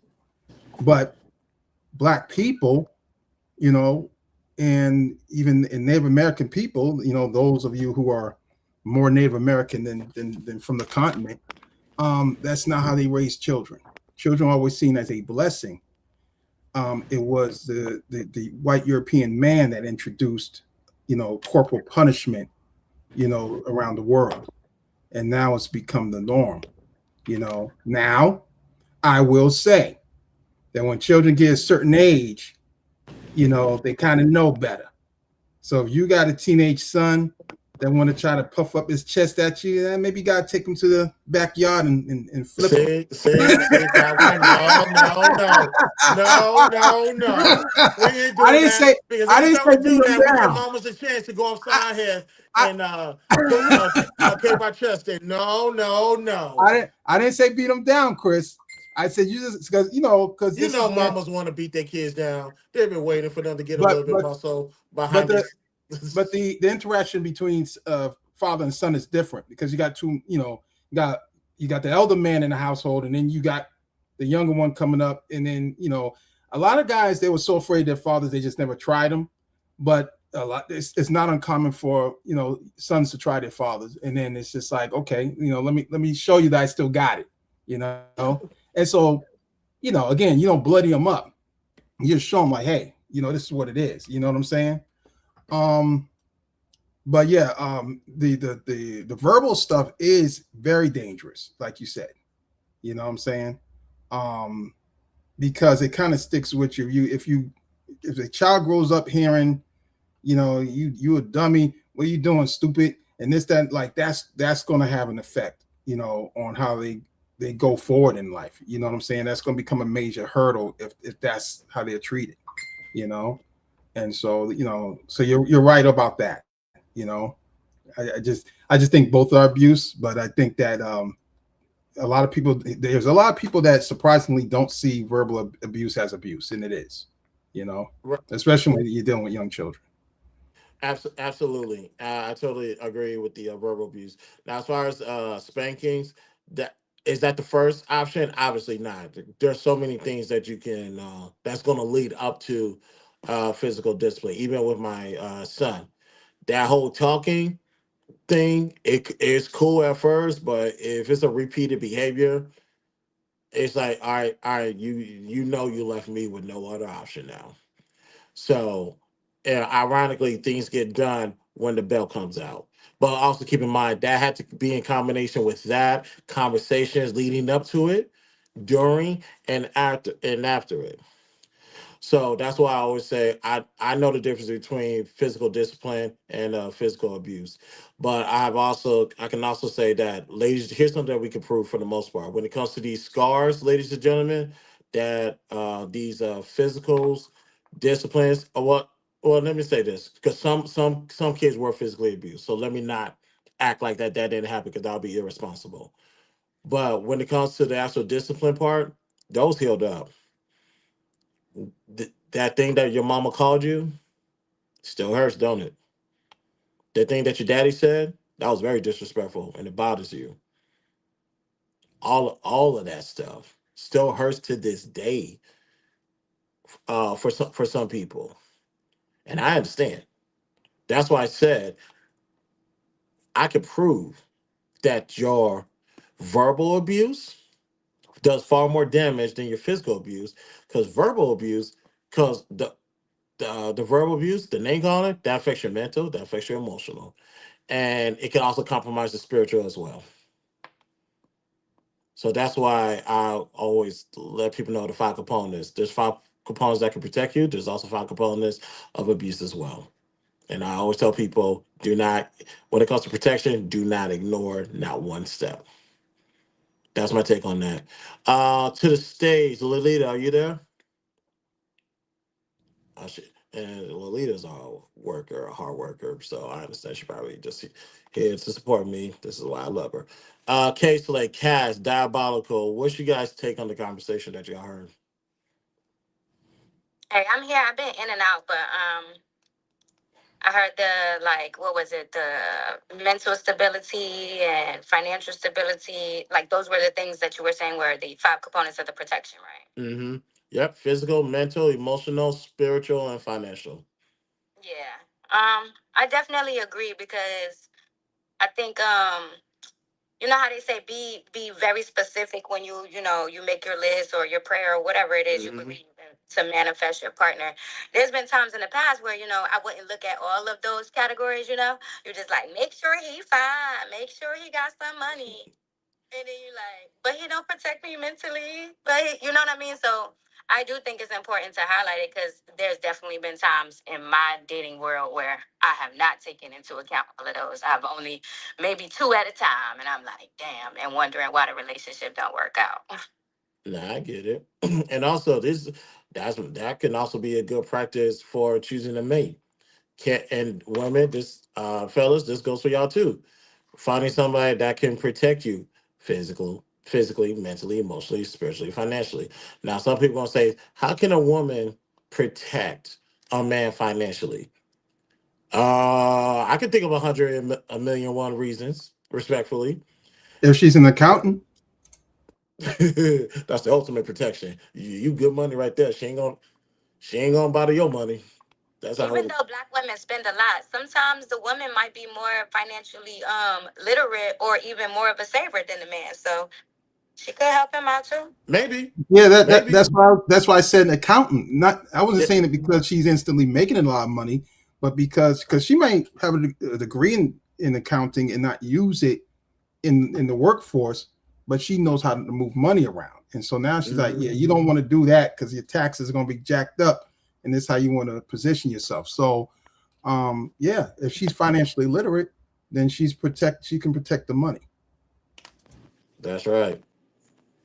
So yeah, if you get yourself an accountant, ladies, gentlemen, congratulations. You just got a form of protection right there. Yes, sir. Give me a banker. This one right here is crazy. Cass, you there? Cass, Cass away from the phone, but that's cool. But like, I really enjoyed the conversation. This conversation and the hey, Cass, how you doing? Just remaining, but Okay, what's your take on? I know you came in a little bit later, but we're just going over the five components, which is physical, mental, emotional, spiritual, and financial. Because when it comes to people talking about protections, I think they need to take all five of those into consideration. And if people are being abused, they need to be aware of those five components because those can be used against them as well. What's your take on that? I agree. That sounds really smart. That you should be aware of all five components and what how someone could abuse you in those ways. It's actually a really smart take. I have no further comment because it's just that was just the smartest thing I've heard on here in a hot minute. Oh wow, I appreciate that. Thank you, thank you, thank you. I'll be trying. I'll be trying. I'll be hitting it out the park every now and then. But appreciate that, Cass. Thank you. Joy, how you doing? Hi, Christopher. Hi. So I just walked in and I haven't, heard the YouTube. So I don't know whether I should go listen or something. But if you wanted to just put it very briefly when you say what is BTSI, I did hear the part where you said protect yourself in five different ways, including spiritually. But just a quick context to that. Well, with that, oh, the link up top is we're simulcast. So if people don't want to hear me, they want to see how I look, they can click the link and I'm right there. But when I'm with this, when it comes to protection and abuse, there are five components.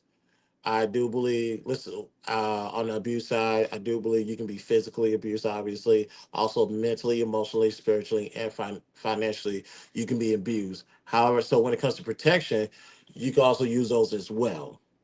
So I tell people, Sorry, what I meant by context is, are you talking in terms of a certain kind of relationship, like a romantic relationship only, or is this applies to everything in life? it applies to everything in life. Yeah, because abuse can be in any relationship, right? Especially the emotional abuse. Abuse. Correct. Yeah. Mm. Correct. And also, even as parents, we have to be careful. Put the physical abuse. That's a given. But even when we have conversations, or not conversations, when we're angry, we're just talking to our children any type of way, and the scar, not knowing that those scars going to take a lot longer to heal, versus if you was to get a spanking. So definitely not in the aspects of a romantic relationship. Just in general any relationship or even with yourself as at first. Because I do think when it comes to protection, you got to learn how to protect yourself before you even think about protecting others. Right. And in protecting yourself, you could be protecting yourself from, one of the closest relationships, like from since when you're born. And if it's the more emotional kind, it gets subtler and subtler, right? Because not everybody's overt and out. They're not screaming or yelling, but the abuse can be obviously more subtle and more manipulative. So then the question of protection seems to become more interesting and more important. No, I totally agree. Totally agree. I appreciate that submission, Joy. Thank you. Thank you. Yeah, thank you. I was wondering, like, you mentioned some particular way to sort of do that? Um, you've given like 5 areas in which to do it, right? Mm-hmm. But when the ties are so close, and like I said, the whole thing is very subtle. It's kind of, I don't want to say deeply ingrained or something like that, but it's like it's not something that you detach from that easily, kind of thing, right? And since you're talking about this, you must have said something specific about it, and I'm kind of really curious to hear that. Sure. No, I appreciate that. Like, and the reason why I got, like I said, the reason why I brought this up is because when people talk about being a protector, they always highlight the physical part. Or even when it comes to abuse, they say, as long as I don't physically hurt you, you'll be fine. It's like, no, you guys are, I say, ladies and gentlemen, we're getting this all wrong. There's other aspects to consider. And my thing is, why why just stop at one space? Why settle with the idea of, okay, I got this one part right, so I'm good?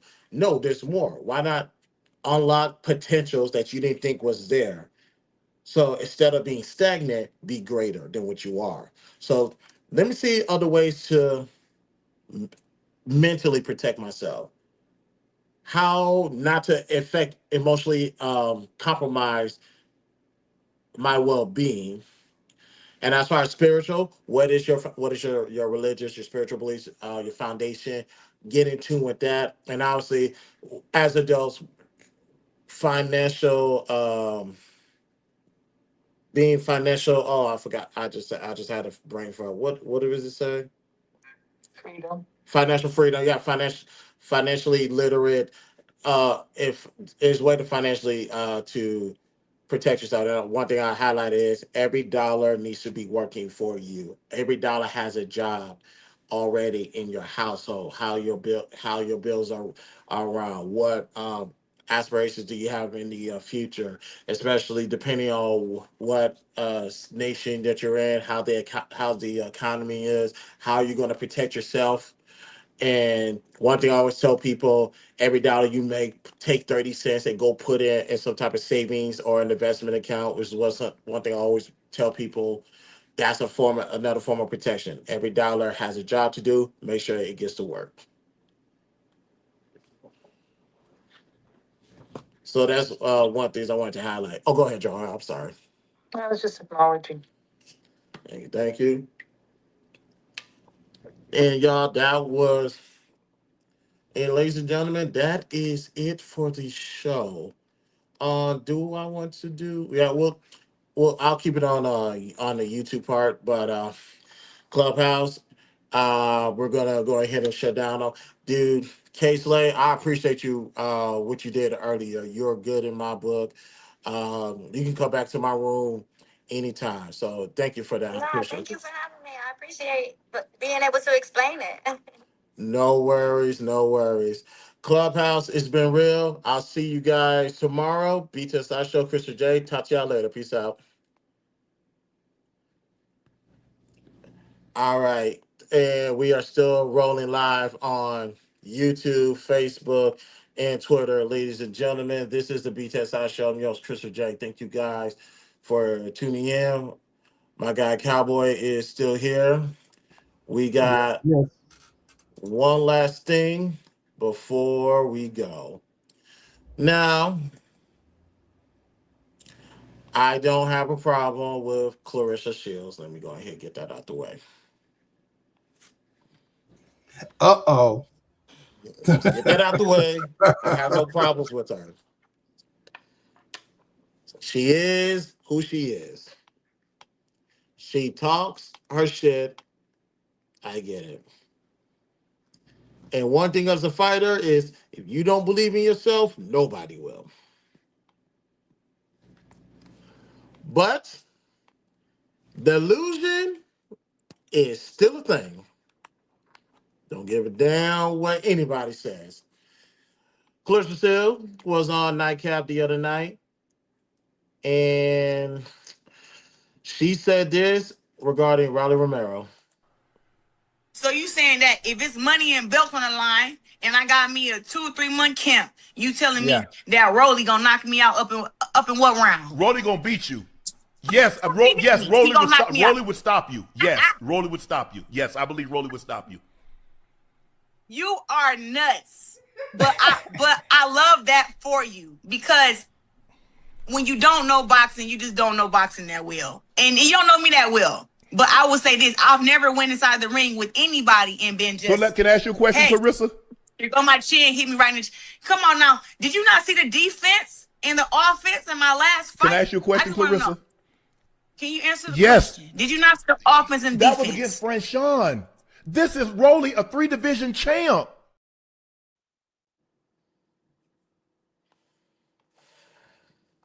I don't know why she keeps blurring the lines, because if they ever decided that they were going to blur the lines and mix it up, she would be one of the first ones talking about this isn't fair.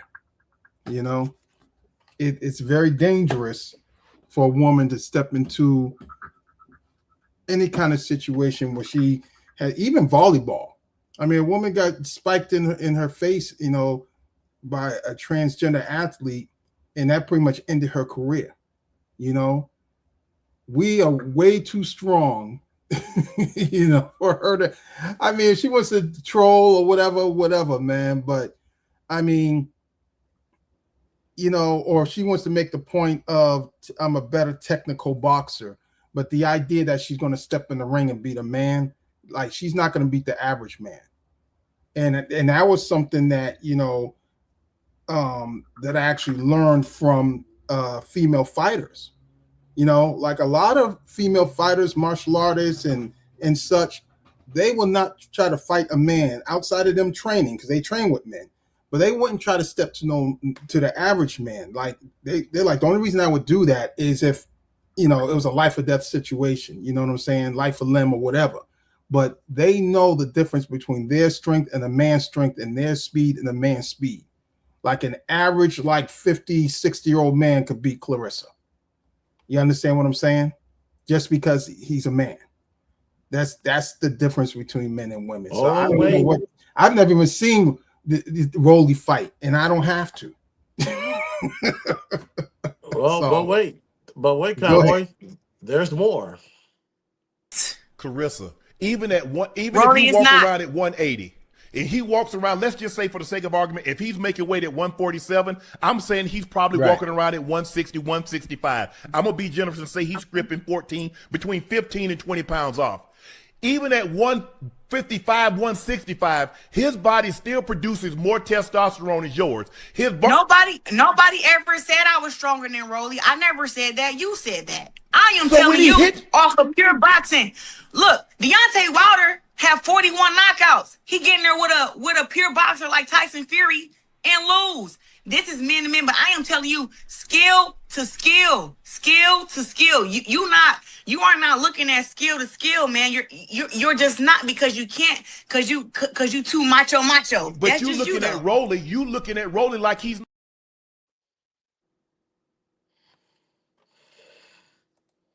Man, you was super kid. What's going on, bro? You know what I'm saying? So now she's talking skill to skill, but the way she's talking about this man is like he ain't shit. So I don't know why she be running her mouth, man. I seen her fight. She don't. She don't move like, she's not impressive to me. The most impressive female boxer that I've ever seen was what's her name? Lucia Riker. Nope. Who? Nope. Oh, Ali dodged Lucia Riker. Look her up. Look her up. That she undefeated boxer, undefeated kickboxer. They called her the female Mike Tyson. She was in that movie $1 Million Baby too. But yeah, like women dodged her. She beat everybody, and it got to a point where she ended up fighting a dude. She ended up losing really badly. She ended up fighting doing a kickboxing exhibition match with a man because no women would fight her. You know, so that woman, the way she moves is so smooth and so sweet. And Clarissa's good, but you're only as good as your opponents. You know, oh shit, I don't know what the hell she's talking about here. You know, she I think she needs to be a little bit humble, but you know, she got to sell the tickets too. You know, so it's part show business.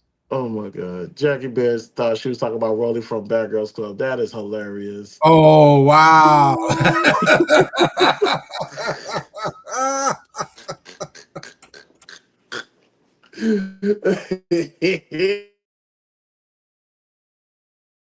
Last clip. There, I need to watch. Oh my God, last clip.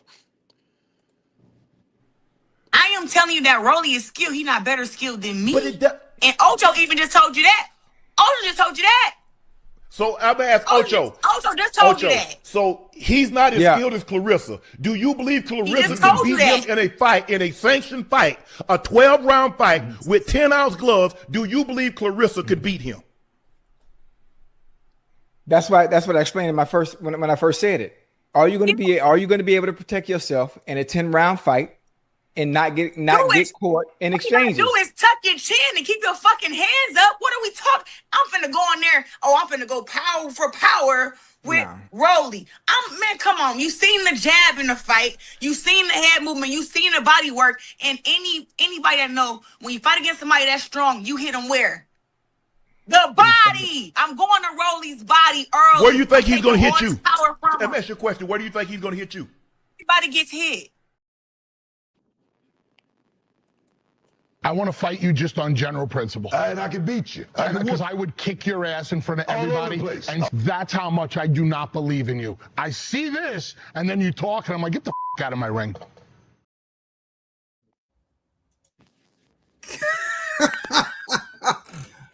Dude, what is she talking about? I'm gonna go to the body, like he's gonna feel them punches. I mean, is she talking about scoring points like in some Olympic fight?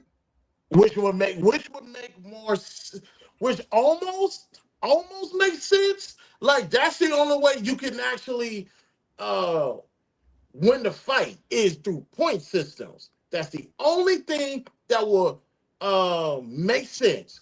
You're not about to go at this person and think you're about to knock him out. Get that out your head right now. That is not happening. But men are also we're also faster. We also we're faster.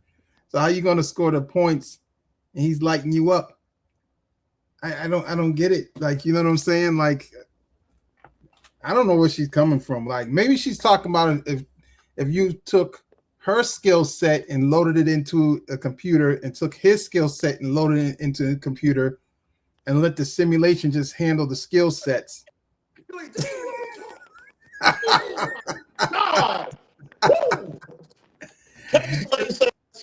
Kensley said she's 30. Just chop it up to that. I'm cool. Totally understand. Like I said, as a fighter, if you don't believe in yourself, nobody will. But some things, just biology. My God. I would give, Clarissa Shields a shot against a non-trained male boxer. I will probably give her a shot against me. And the only way that she could beat me is obviously she's more active than I am. That's the only shot that I would give her is, can you go the 10 to 12 rounds boxing, which I know she can because she did that in her last fight. Granted, she should have knocked homegirl out, but that's neither here nor there.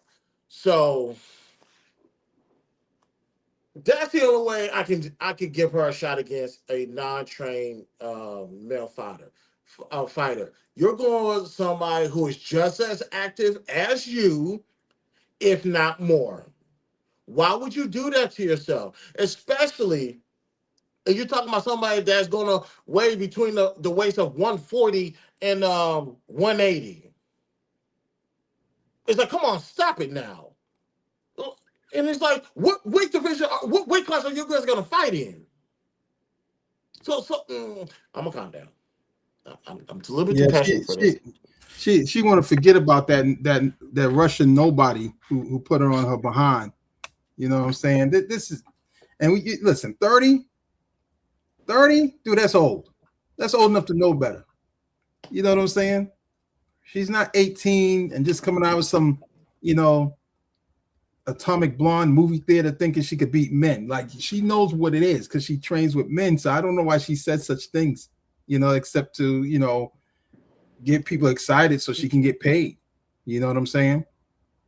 But I don't know. As long as she'll keep winning as long as she doesn't believe her own hype. You know what I'm saying?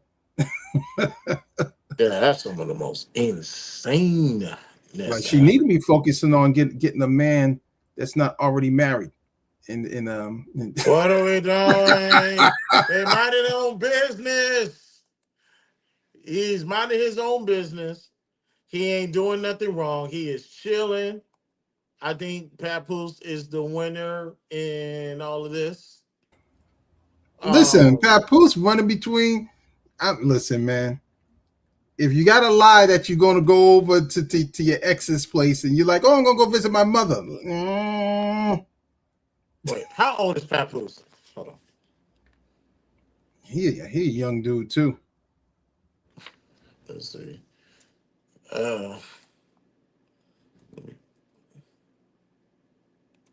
Okay.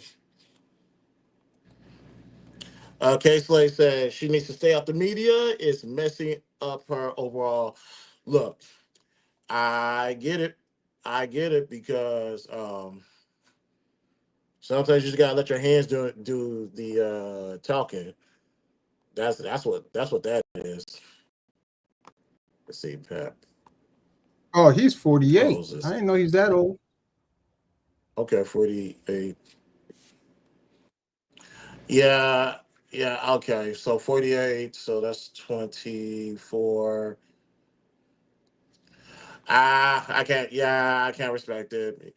She's 1 year too young for him. I can't do it. I can't respect it. But that's just me. Yeah, that's just my that's just a me thing. What do you mean 1 year too young? Dude, she's a whole 30 years old kid. That's what I said. He's not divorced from Remy. That's why I say she needs to focus on getting she needs to focus on getting a man that's actually single. Excuse my language. The fuck are you talking? I don't want to hear that. I don't want to hear that.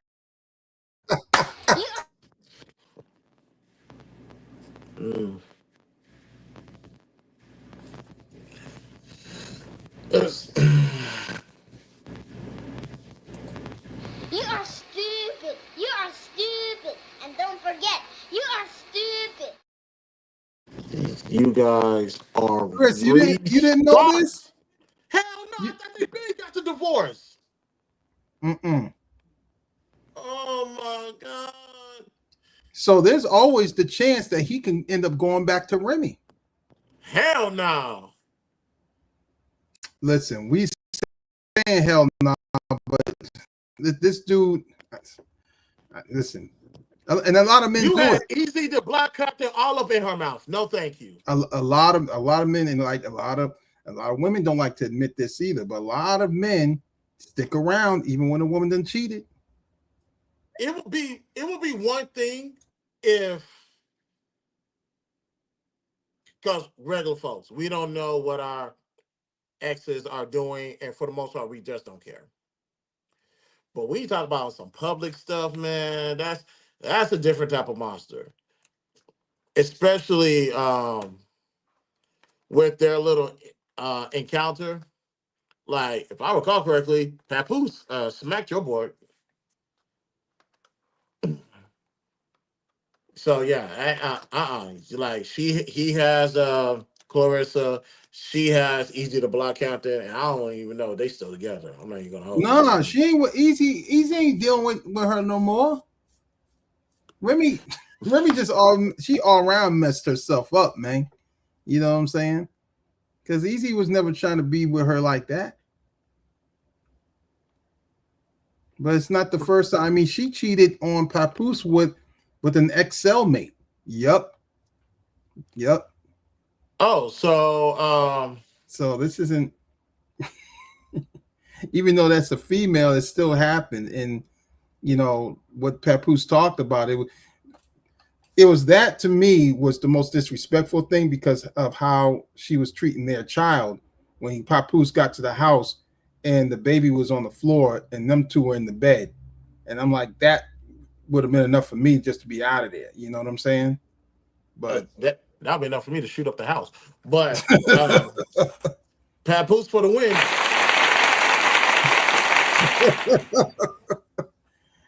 Yeah, man. So I mean, Papoose for the win. But Clarissa, I mean, somewhere along the line, someone didn't teach her, you know, you're worth it enough to make sure that these men are divorced. You know, not the promise of divorce. No, you're divorcing, but let me know when it's finalized and before we start moving forward. You know what I'm saying? And now this dude's deep into her relationship to the point where I think he's managing her boxing career. So, you know, I don't know. You know what I'm saying?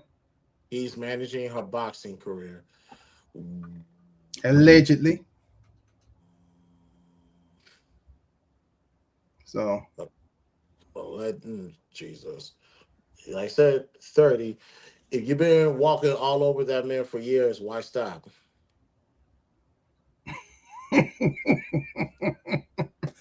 Yeah, that's kind of this is the whole nice guys finish last kind of deal going on here. Mm-hmm. You well, know, we putting them first. Damn that! Shout out to Papoose. So now, you know, you can do a whole episode. Make sure he gets his applause. You could do a whole episode on this, Chris, but I've looked into it, you know, because it kept popping up on Instagram. There's some fine women in prison, so I kind of get it. I'm not about to play with you. I'm just saying. You know, you said you're not going to do the research. I'm not about to do no pen pals in prison. No. You ain't got to do the pen pal thing. Here's what shocked me though, because as a man, I see a fine woman and she's, you know, she got her profile set up. And I'm like, oh, maybe she's in there because she's holding for her man. You know what I'm saying? You thinking some little stuff, right? Then you do the research and it's like, no, this chick doing 25 to life. She done took somebody out. She done deleted somebody. And they be on there smiling, looking so cute and innocent. Nope. They're not innocent, man. And then it reminds me of what my homie told me. He was a CEO when I was still living in Boston back in my younger years. And he was trying to get me to be a CEO. And I was like, well, heck, I could go work in Framingham. So there's a Framingham prison. It's a women's prison. And he said, what you want to be over there for? I said, that's where the women are at. And he was like, they're in there for a reason. He ain't no good women in prison. So he's not lying. He's correct. You know, they look good, but you know, they kill us. They're in it, yeah, because we're talking convicted. We're not talking about we're not talking about jail where they holding you while you waiting trial. We're talking about now you convicted and this is where you at. You know, so and it's interesting, man. It's an interesting world out there. I believe you. But what is it? It's about to be 5 of my time. I need to go get some things from my son's room and put some more things in the refrigerator while I'm at it.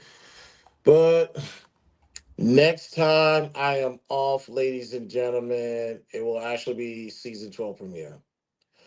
It will be the season 12 premiere. I'm not definitely not going to go out my way to do any side camera things. Nope, not until next week Friday.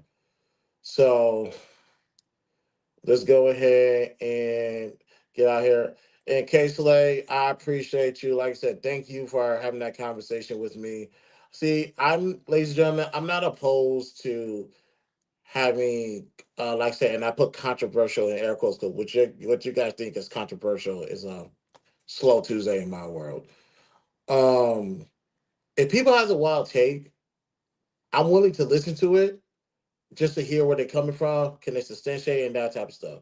There's a lot of people who like to do the shock jock, like to throw mud in the wall, or just be to themselves thinking like, oh, I'm gonna say this and I'm gonna kill them with this one. Ain't no one think about this perspective. And I'm thinking, yeah, nobody thought about that perspective because you're a flaming restart. That's why nobody thought about that. And that's not what we identify as. But with what Kay was talking about in Clubhouse the other evening, obviously initially there were some disagreements, but with just hearing her more, I understand what she's saying. How did she come to that conclusion, especially when you talk about a particular demographic of men? So I'm glad that we had that conversation, Kay. Like I said, you're invited on my platforms anytime. You're a moderator on YouTube now, so you're definitely part of the family. So I appreciate you. Thanks, man. And Cowboy, you already know what the deal is, man. 4.5 years and counting. I appreciate you, man. Thank you. So, all right, no problem. Yes, sir. Yes, sir. That was Cowboy, ladies and gentlemen. Let's go ahead. All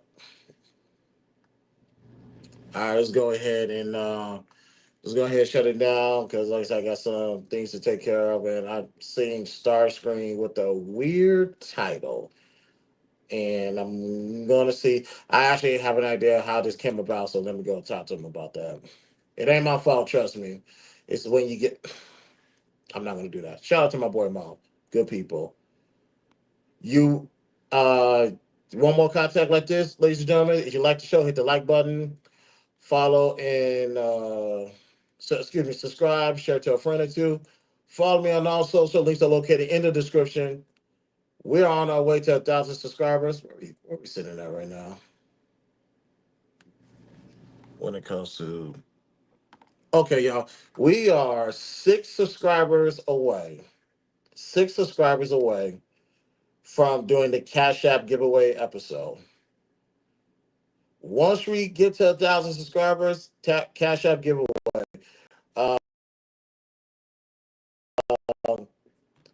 Second runner-up is getting 25. First runner-up is getting 50, and grand prize Cash App is getting $100. So I will do that for you guys, but we have to get to 1,000 subscribers first. Once we do that, we do the Cash App giveaway. All right. It has been a pleasure, guys. Like I said, the 5 components when it comes to protection, even abuse: physical, mental, spiritual, emotional, and financial. Make sure you are protecting yourself all formats, and make sure you protect yourself against those formats as well when it comes to someone attacking you. You guys have been great. Shout out to Clubhouse. Thank you guys for tuning in. You'll be seeing me soon. I'll say that much. BTSI show, Christopher J. Talk to you guys later. Peace out. Like an extraterrestrial. Doctor? Like I don't belong. I feel like I don't belong. Like I don't belong. I feel like I don't belong. Extraterrestrial. Extraterrestrial. Extraterrestrial. Extraterrestrial. Don't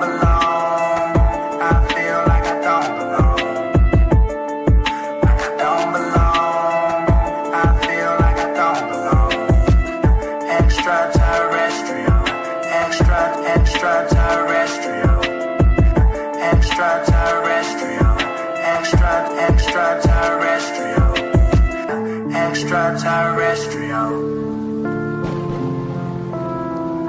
like an extraterrestrial. Extraterrestrial.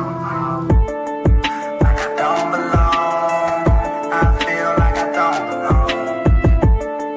Like I don't belong. I feel like I don't belong. Extraterrestrial. Extraterrestrial. Extraterrestrial. Extraterrestrial. Like I don't belong. I feel like I don't belong. Like I don't belong. I feel like I don't belong. Extraterrestrial. Extraterrestrial. Extraterrestrial. It's a mess, but hey, don't even worry about it.